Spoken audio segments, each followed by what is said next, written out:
Attention famille, voici une fille amoureuse d'argent qui est partie épouser un occultiste sans le savoir. Mais aujourd'hui, la voilà qui retourne chez ses parents complètement fanée. Histoire vraie, l'affaire se passe au Congo-Brazzaville. Voici la jeune fille en question. Ici on va l'appeler Bassoba. Bassoba, c'est une jeune fille et mère de 3 enfants de pères différents. Et elle habitait actuellement chez ses parents. Elle est ce qu'on appelle communément chez nous ici au Cameroun, une blessée de guerre. Mais actuellement là, elle passait son temps à se vanter au quartier disant que non, un homme riche va venir la prendre pour l'amener dans sa maison. Un homme riche va venir pour l'épouser, ceci, cela, il va accepter tous ses enfants et qu'on sort.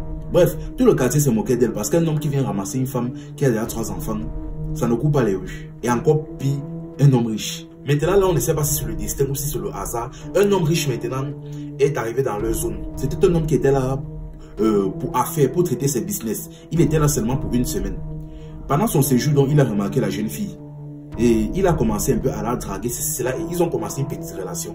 Et pendant la relation, mais à la fin de la semaine, il a vu qu'il devait bientôt partir. Il a donc causé avec la fille. Il a décidé de la prendre en mariage. Il a donc discuté avec elle et bref, c'était une fille amoureuse d'argent, donc elle a accepté. Au lieu donc d'organiser le mariage et conso et tout, non rien. Il a juste pris comme ça, il est parti avec elle et ses parents ont validé. Les femmes et l'argent. Elle est donc partie donc chez le monsieur et bon, tout s'est passé bien. Elle vivait sa best life, le monsieur avait l'argent, elle vivait dans une grande maison, elle ne manquait de rien. Mais bref, il précisait bien, elle est partie tout seule. Ses enfants sont restés dans sa famille. Sauf que quelque chose était bizarre dans cette maison. Déjà, elle s'était rendue compte qu'aucune des domestiques de la maison ne lui adressait la parole. Mais ce n'est que plus tard qu'elle a compris qu'apparemment le monsieur avait donné instruction de ne jamais lui adresser la parole, sous peine d'être renvoyé. Mais bref, ça c'est un autre problème, ça vient plus tard. Enfin bref, après que le climatisé ait bien frappé sa peau, après qu'elle ait bien mangé la vie, comme on dit souvent ici chez nous au Cameroun, le monsieur est venu maintenant, il lui a dit bon, tu es là, tu es mon épouse, tu vis bien, tu manges bien, il n'y a pas de problème. Elle dit oui. Mais le problème est que tu sais que dans un couple, on doit tous se partager, non? Aussi, les secrets, on doit se partager entre nous. Elle a dit, il n'y a pas de problème, tu peux tout me dire. Là maintenant, il a dit, tu dois comprendre que mon argent n'est pas simple. Quand il a dit ça seulement comme ça, elle a compris. Mais bref, elle ne s'est pas cassée. Bien qu'effrayée, elle ne s'est pas cassée. Il a dit, comme tu vois là, mon argent n'est pas simple. Et ce qui se passe, c'est que chaque nuit, je déposais mes excréments sur le lit. Et ce qui se passe, c'est qu'à partir d'aujourd'hui, chaque matin, tu vas te lever avant l'eau. Donc, tu vas te lever avant que les employés n'arrivent. Tu vas te lever, tu vas récupérer mes draps avec les excréments là-dessus. Tu vas laver et tu vas sécher. À partir d'aujourd'hui, ça c'est le secret qu'on va partager entre nous. Ou si tu sais que tu n'es pas d'accord, tu rentres simplement chez tes parents. Bien évidemment, le monsieur avait déjà compris que c'était une femme qui adorait l'argent. Et il a d'abord laissé tranquille les premiers temps pour qu'elle mange d'abord bien la vie, pour que le climatiseur touche d'abord bien sa peau.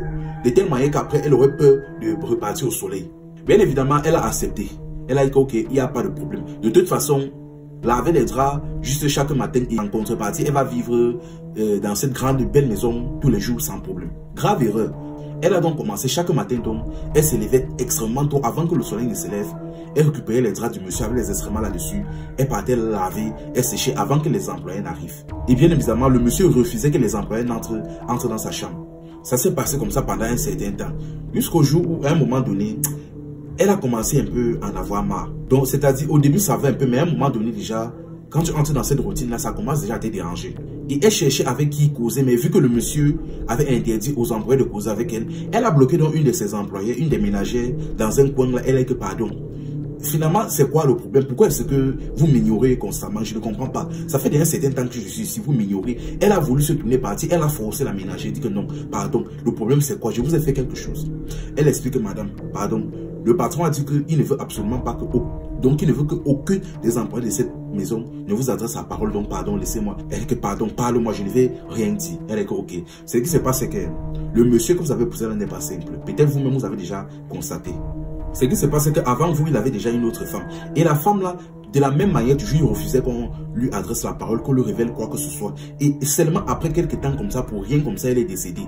Elle a commencé à avoir des changements bizarres sur elle. Son côté est devenu bizarre et après elle est décédée. Donc, pardon, soyez seulement prudent. Mais au même moment, le monsieur passait au salon comme ça. Il a guetté par la fenêtre, il les a aperçus en train de causer. Il s'est fâché. Au même moment, il est sorti rouge de colère. Il a récupéré la jeune fille. Il a remis le salaire de la ménagère. Il a dit rapidement de quitter de chez lui et de ne plus jamais revenir. C'est ainsi donc qu'elle a été renvoyée. Vu qu'elle avait déjà compris que le type, son mari en question était un occultiste, elle a commencé à avoir peur de lui. Elle a donc continué donc à faire comme si rien n'était. Elle continuait chaque matin à laver ses draps avec les excréments dessus. Et chose encore bizarre, que chaque matin, le monsieur, à chaque fois qu'il se réveille le matin, c'est comme si il transpirait, il était fatigué. C'est comme s'il avait passé toute la nuit à courir. Et tellement fatigué, elle était obligée, elle, de le porter et aller le laver en même temps que ses draps. Là maintenant, finalement, elle a décidé d'appeler ses parents pour expliquer le problème. Elle a dit à ses parents, franchement, la vie, si moi je n'en peux plus, je pense que je vais rentrer à la maison. Le mariage ici est bizarre. Elle dit à ses parents, le mariage ici est bizarre, je ne sais pas, je n'arrive plus à supporter.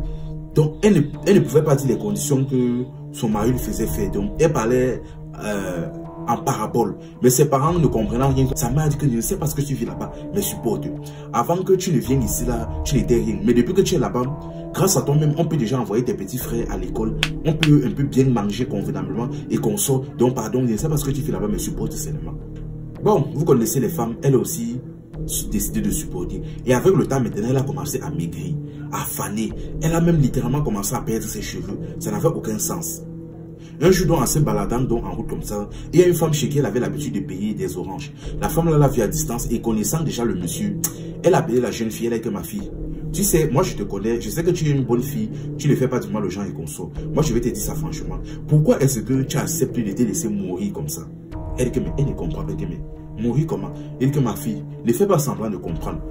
Pourquoi est-ce que tu acceptes de te laisser mourir dans cette maison comme ça? Tu n'aimes pas ta vie. Elle dit que pardon, ma fille, pardon. Retourne chez ta mère. Si tu as encore une mère, retourne chez elle. Parce que je ne sais pas ce qui te donne ou ce qui te fait, mais ça ne vaut pas ce qui est en train d'arriver là. Donc pardon, si tu as une mère, retourne chez tes parents. Elle a dit qu'elle a compris, elle est rentrée chez elle. Mais elle est toujours restée dans la maison. Une fois dans la maison, quelques temps plus tard, avec le temps passé, à un moment donné, le monsieur a constaté que la fille, comment la fille était en train de maigrir, elle était de plus en plus triste et consort.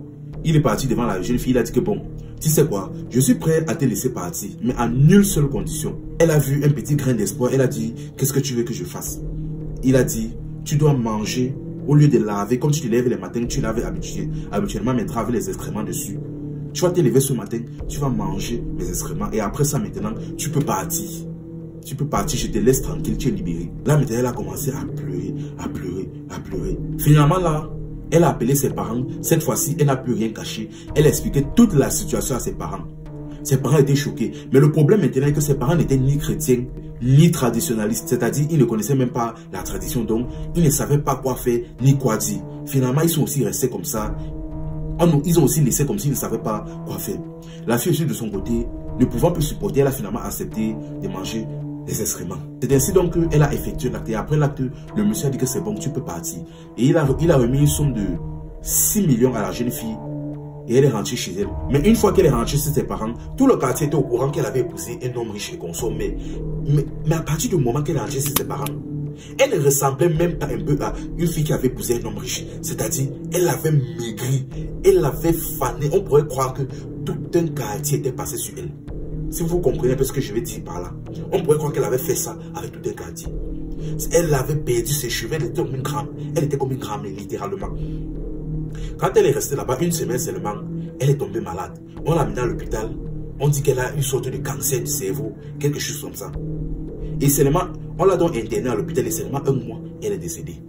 Franchement, famille, franchement, n'épousez pas quelqu'un seulement parce qu'il a l'argent. Je parle surtout à nos petites soeurs. Nos petites soeurs souvent avides d'argent parce qu'on sait déjà que le point faible des femmes, c'est l'argent. De la même manière que le point faible des hommes, c'est les femmes, le point faible des femmes, c'est l'argent.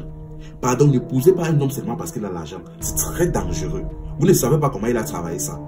N'épousez pas un homme seulement parce qu'il a l'argent. Cultivez vous-même un homme. Prenez même un homme simple qui n'a encore rien. Vous le cultivez, vous travaillez avec lui.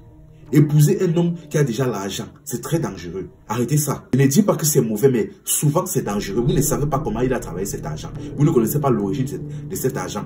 Et puis encore, quand vous voyez que c'est bizarre, quand vous voyez dans des conditions étranges, pardon, levez-vous, vous partez. Ça ne vaut pas votre vie. Ça ne vaut pas votre jeunesse. Ça ne vaut même pas un peu la peine. Hé, Seigneur Jésus. Enfin bref, c'est Dieu qui garde, c'est Dieu qui protège. L'affaire s'y me dépasse. J'attends simplement vous avez dans les commentaires. C'était Info et Amusement. Ici on s'informe et on s'amuse.